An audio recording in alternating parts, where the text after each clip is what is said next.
Right. Where, after all, do universal human rights begin? In small places, close to home. So close, so small, they cannot be seen on any map of the world. Yet, they are the world of individual persons. Such are the places where every man, woman, and child seeks equal justice, equal opportunity, equal dignity without discrimination. Unless these rights have meaning there, they have little meaning anywhere. Without concerned citizens' actions to uphold them close to home, we shall look in vain for progress in the larger world. Eleanor Roosevelt. Ladies and gentlemen, welcome to the Inspired Word Cafe on Shaw TV.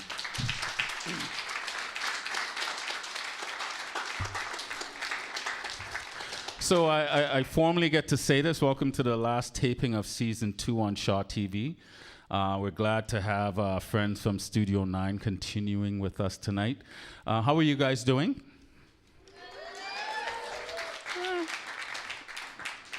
I'm not feeling the love. You feel the love, Adam? I don't know. How are you guys doing? You got Studio 9 in-house, so we're going to jump into this. I believe we have some poetry, we have some monologues. I think we have a few snippets from the new play coming up. I just wanted to, before we move on, I'd like to thank Shaw TV Okanagan for having the Inspired Word on again. For those at home that watch, for those that see me down at the Bean Scene and go, saw you on TV, man. It's pretty cool. And then for all of the participants, all the poets and musicians and everyone that has come out, the parents, the students, people in the audience, we thank you for a fabulous Season 2. So let's get on, because you know me, I can ramble on forever, but I prefer the students to do the rambling tonight. And I'm going to call a good friend of IWC to come up. Our resident teacher, a brilliant teacher up at Studio 9, the School of the Arts. Put your hands together, guys, for Heather Crown.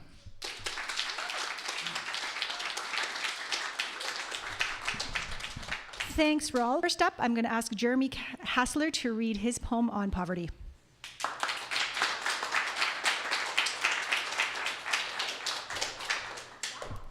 Hi. I am Jeremy Hassler. I am a student at Studio 9. I am in grade 10, and I'm going to read you today my poem called Street Beat. Poverty. It is living in the streets. It is gaining the streaks. Day 113, begging for food. But all the people are being rude while we are being misconstrued. Some give money to help gain rations, so we can try to succeed in our passions. Gaining the streaks of the street beat. Day 125, begging for money.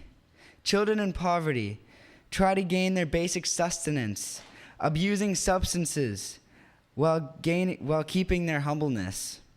1 billion children are living in the streets. The beat of the street continues to thrive. Day 184, sleeping on the street.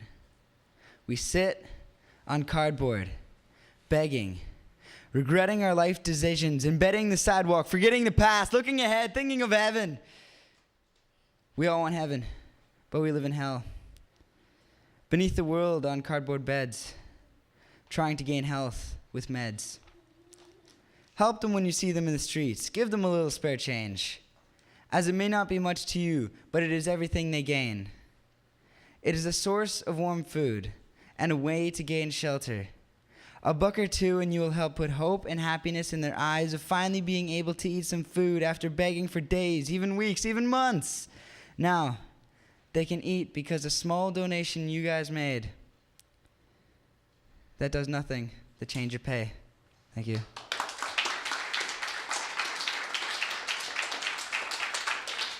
Thanks, Jeremy. I'm now going to ask back our second duo of the night, Dylan and Liam, for their poem, You Are Not Fake.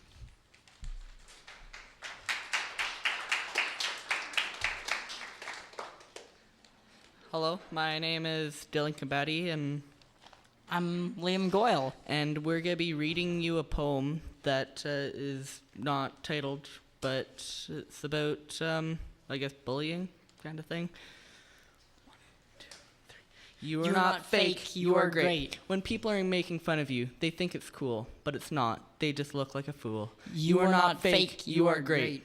The reason they say all those things is because they are scared inside. Just because they say those things doesn't mean they're true. You are not fake, you are great. Once they say what's been done has been done, you may be scared, but don't run. You can make it through. You are not fake, you are great. People can stop playing, but never stop saying. And you keep dancing in a circle, but never going anywhere. Until now. You are not fake, you are great. It is okay that you are different. You will never be insignificant. People will always pick a fight, but you always shine bright. You are not fake, you are great. When we think we have won the fight, but we haven't, it all just keeps piling up and never ending. With all the things that are trending, none of it is for the ending. Despite the fight, we need to unite to shine bright. Despite the fight, we need to unite to take flight to show we can shine bright. You are not fake, you are great.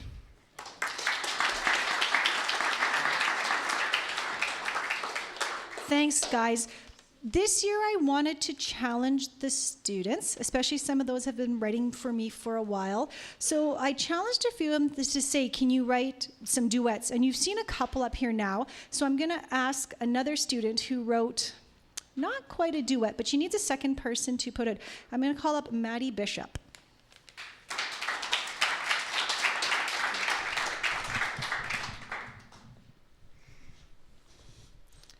I'm Maddie Bishop, and Maddie. And I wrote a poem about bipolar disorder that I titled Bipolar Disorder. So, yeah. Bipolar disorder. The manic. The depressed. In between is the rest.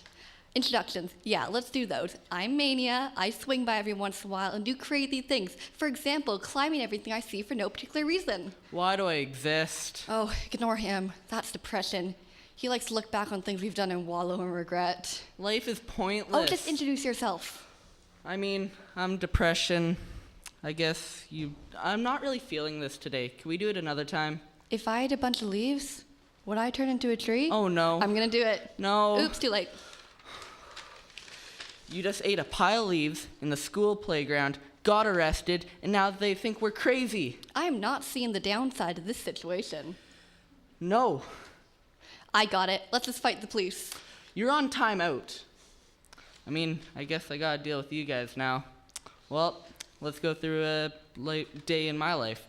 So I wake up, look at the ceiling for about 45 minutes, then I roll out of bed, and then I lay down again, but this time on the couch. Then I go lay down and probably get some food sometimes. That sounds boring. So does doctors prescribe me some of these mood stabilizers to help me out? But my creative juices just weren't really flowing, so I got off of them. You did what? Ooh, you see, I just didn't like them. Isn't this fun? No, we're over. I'm done. Wait, I can change. I'll get help. We'll get better. Really? Yeah. Let's go to the grocery store and buy all the toothpaste.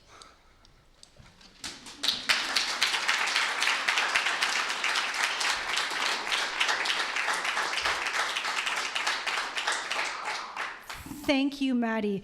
And I'm going to say this, and she's going to hate me, but 2 years ago, Maddie, at our first Inspired Word, didn't get up on stage. But I'll say that's it. So I'm going to ask her to come back this time for a second poem that she would like to read for you tonight.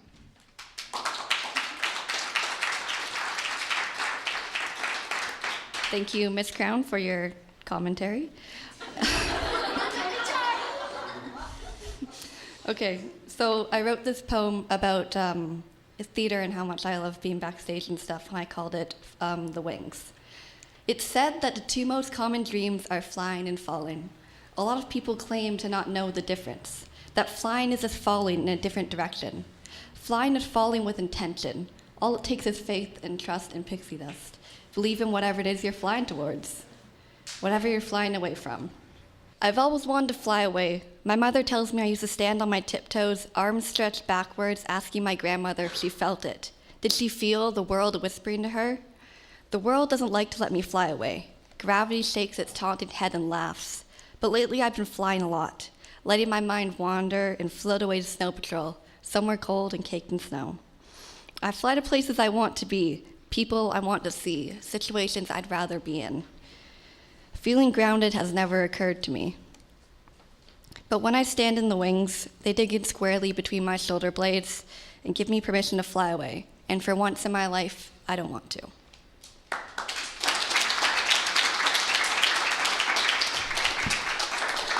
Thank you, Maddie. The next two performers, once again, are brand new to the Inspired Word stage and my Free the Word stage. We're going to switch it up a little bit right now. The next two performers are doing monologues that they have written in creative writing class in celebration of all the nurses. In May, the Hospital and Interior Health celebrates Nurses Week with a whole bunch of activities around the hospital. And we go there, this will be, I think, the third year we're there, and we perform in the small itty-bitty nurses stations to show nurses our appreciation for them. So first I'm gonna ask up Taylor, and she is going to read her monologue titled The Appointment.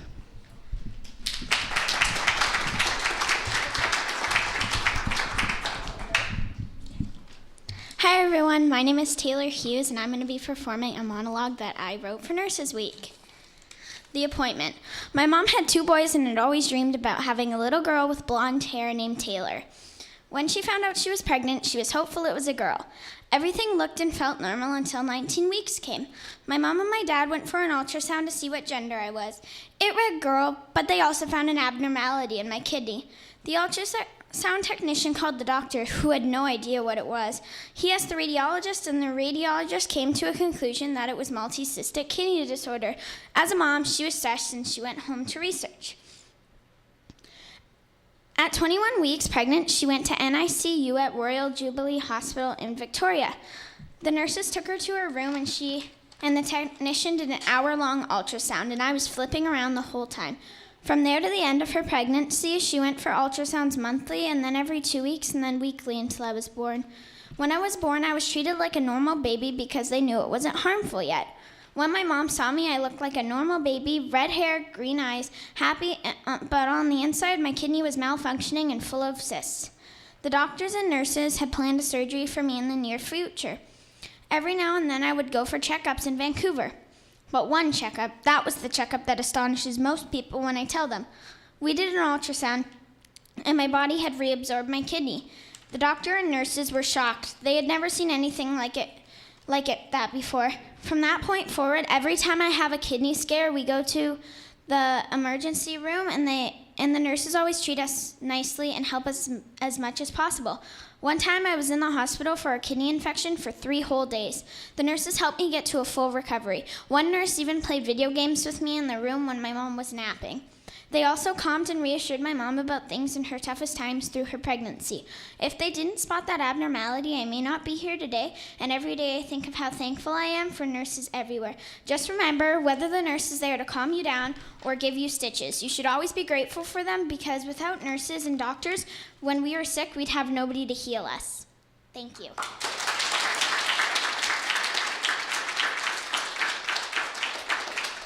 Thank you, Taylor. I'm sure at some point that one will bring a tear to some nurses' eyes.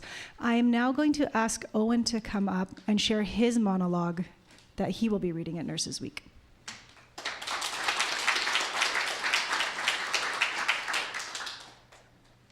that one a good height? Nice and loud. Hello, my name is Owen Snellgrove, and I'm in grade 7 at Studio 9. I'm here presenting the virus that started it all. It was Labor Day, 2015. I woke up just dreading the new school year, remembering that I was now in grade 6. I wanted to say let's finish the school, but it came out sickly. When my mom woke up from her slumber, I said, "Good morning, Mom," but when she heard, she asked if I was okay. I said my lungs and my throat hurt. After we went to bring my brother and my sister to their first day of school, I went to the walk-in clinic, but they didn't know the problem because they said I was fine. We went to my family doctor, and he said I have low oxygen levels and high blood pressure, a combination that can kill. Immediately and calmly, he told us that we have to go to the KGH. Emergency. The next thing I know, I'm in the section of the KGH waiting to take an inhaler 5 times, taking a break and do it again. I did that 2 times. I threw up and fell asleep for 5 minutes. I woke up and I did it again. Afterwards, I went to take an x-ray, starving. I went home to have dinner with an inhaler that I have to take every day and steroids for 5 days. Ever since that day, asthma has been what limits me from running in the Apple Bowl, an event at my old school. At full speed, at least. I hoped to use it as an excuse not to skate.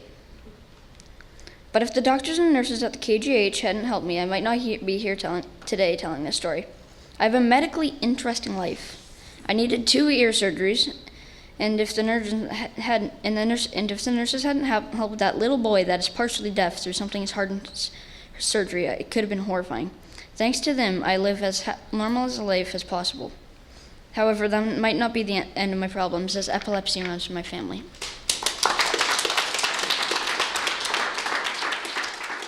Once again, I challenged my grade 9s to work with our grade 2-3 class to develop a fractured fairy tale. So both classes studied fractured fairy tales. My class studied traditional fairy tales and what the difference was between fractured fairy tales. And then they went to the grade 2 class for some brainstorming. So I have Harmony and Morgan reading a story called Henry and Jillian. Once upon a time, not so long ago, there were 2 twin siblings, a boy of adventure and a girl of beauty. Their skin was a tan color while their eyes a piercing bright blue. Everyone who walked their way would always stare in shock. You may be thinking they were stared at because of their beauty, but that is not the reason. They were the twins of Beyonce and Jay-Z. The twins did not enjoy the fame, and they just wanted a normal life. One day, while they were at the mall, Beyonce was crowded by crazy fans. She said to the twins, "Do not leave my side or talk to anyone." Eventually, Henry got annoyed and told Jillian to follow him. They squeezed past the chaos and headed towards the food court. While they were walking, they realized they couldn't go on their phones because there was no Wi-Fi. As they frantically walked around the mall looking for Wi-Fi, they came across an old candy shop with a sign that said, "Free Wi-Fi." "Look there, Jillian. There's free Wi-Fi here. We can finally go on Instagram," said Henry. Jillian did not have good feelings about the candy shop, but Henry was so obsessed with going on his phone that he forced Jillian to enter. When they entered, they were greeted by an old woman named Amelia. "Come in, children. We're open. Here, take some candy. It will keep you strong." They kindly chatted for a few moments before Henry brought up the Wi-Fi. Amelia smiles and says in an innocent voice, "Oh yes, we have the Schwa Wi-Fi." Henry and Jillian take a few moments to realize what she meant, and slowly and hopelessly, Henry stutters out, You mean the Shaw Wi-Fi? Amelia nods her head. Henry and Jillian then sigh with annoyance and start to walk out the door. Amelia runs in front of them and says in a pleading voice, "Please don't go. I can give you even more candy if you wish." They feel so bad for the old woman that they stayed and ate the candy she gave them. As they were eating, the door suddenly burst open and Beyonce stepped in and said, "Henry and Jillian, get away from her. She is not someone to be friends with, for she is not an old woman. She is a witch waiting to turn you into candy. We need to go home right away." Amelia screams in her angry witch voice, They're not going anywhere with you." She then took out a baby spoon, but it wasn't just any regular baby spoon. It was the deadly baby spoon. Amelia then aimed her spoon at Henry and Jillian, ready to turn them into candy. Beyonce ran in front of them just in the nick of time and ended up getting hit by her powers. Henry and Jillian ran towards their mother just before she said her last words. "I will raise my hands one last time for all the single ladies." And with that, Beyonce's halo was seen one last time before she was turned into a lollipop. The moment Lollipop Beyonce hit the ground, Amelia vanished. Jillian, in a shocked and confused state, picked up the lollipop and placed it in her pocket before grabbing Amelia's business card. Taking a few treats for the walk home, she pulled Henry out of the mall back home. Once they were there, they told Jay-Z what happened and handed him the lollipop. As Jay-Z had already been alerted by Beyonce of the witch that lived in the mall, he was sad but not shocked.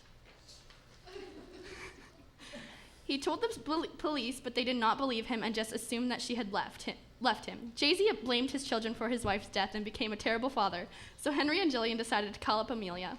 Hey, Amelia, we would really like to come and join you in your turning celebrities into candy adventure, and we want you to turn our dad, Jay-Z, into candy, too. With that, Amelia told the kids to come to the store with Jay-Z so she could help them with their problem. Jillian told Jay-Z that Amelia had called them and said that there was a way to reverse the spell. Jay-Z was so happy but knew that he had to take caution, so he brought his bodyguard, Mick Jagger. Jay-Z left Henry and Jillian at their house and headed to the mall to avenge his wife. When they arrived at the mall, they entered the candy shop, only to be ambushed by Amelia with her baby spoon. She aimed it at Jay-Z, but Mick Jagger dived in front of him with the last moves he had left. Jay-Z was too shocked to notice that Amelia was recharging her baby spoon. Alas, I will destroy Beyonce's entire family except for her awesome kids. She then struck Jay-Z with her power, and he was instantly turned into a box of breath mints. Henry and Jillian walked into the store with all of their important belongings and told Amelia that they were ready to go. Together, they lived happily ever after, destroying celebrities' lives by turning them into candy. The end. Thank you.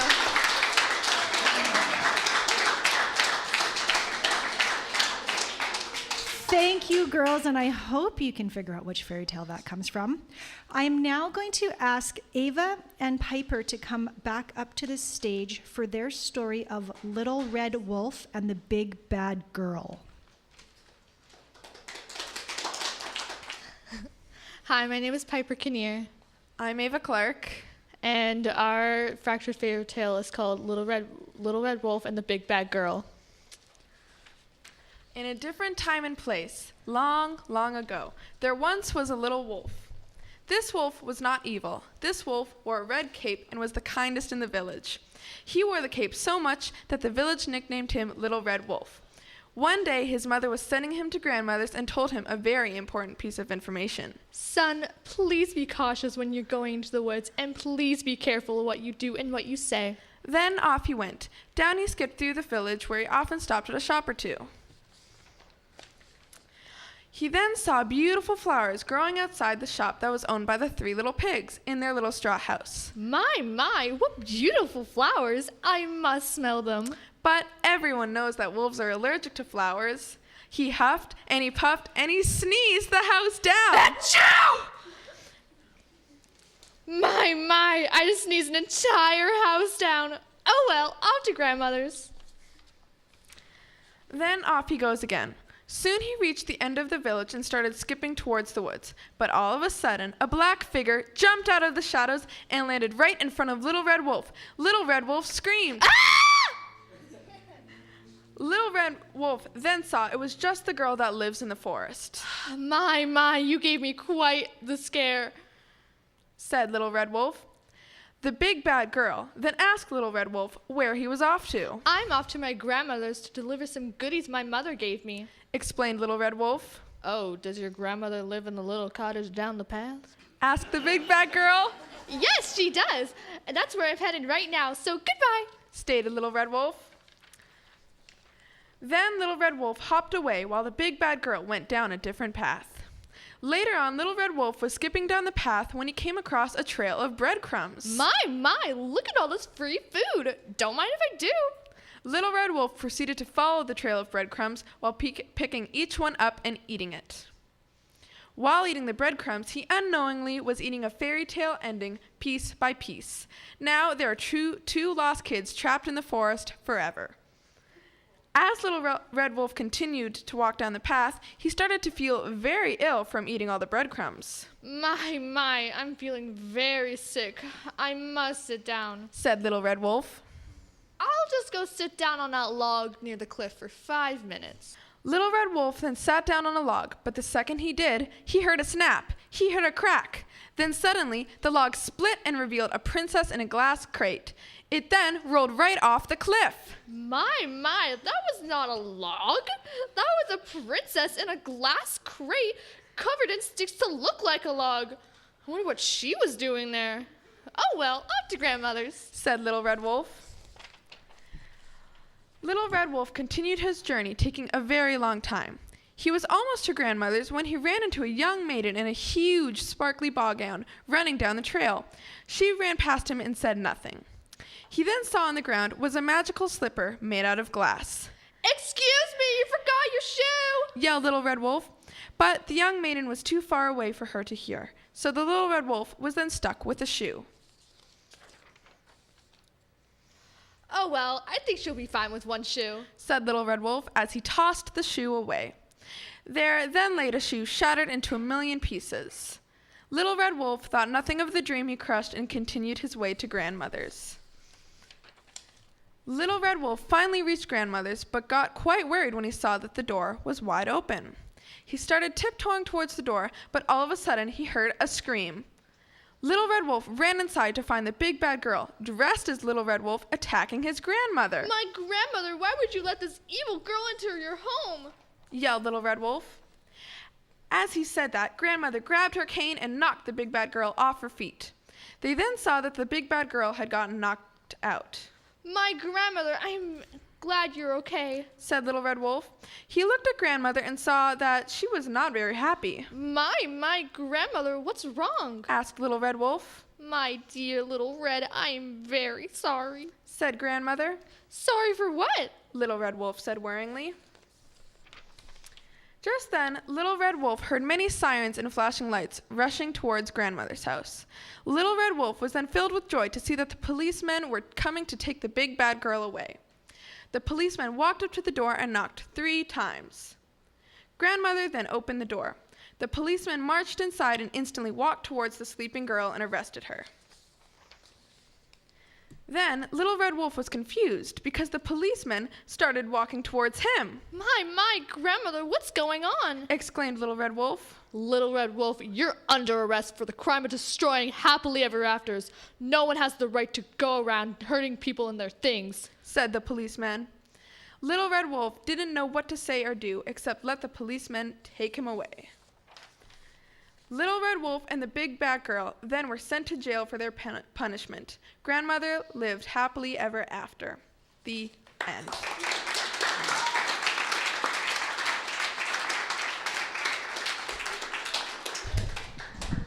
Well, guys, that concludes our time with Studio 9. What do you think?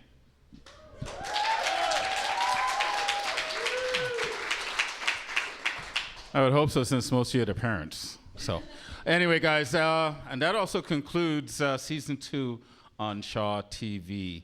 I'd like to thank the people at home, the audience that have come, the artists that have come and participated in season 2, the crew, Adam and Mark and Finn, who's not here, and Dave in the back that does our audio, and our director, Greg, Aaron and Jessica, who are not here, and anyone else that's associated with the Inspired Word Cafe. We thank you for the continued support. Shaw TV, Okanagan, you rock, for allowing us to bring poetry and words to people at home. And to you students, to you young ones that have performed, I invite you to keep looking for every opportunity possible to perform. Even come, like Maddie, come hang out at the open mic and hang out with the big kids and perform, because you are brilliant. Until we see you next September, October, peace.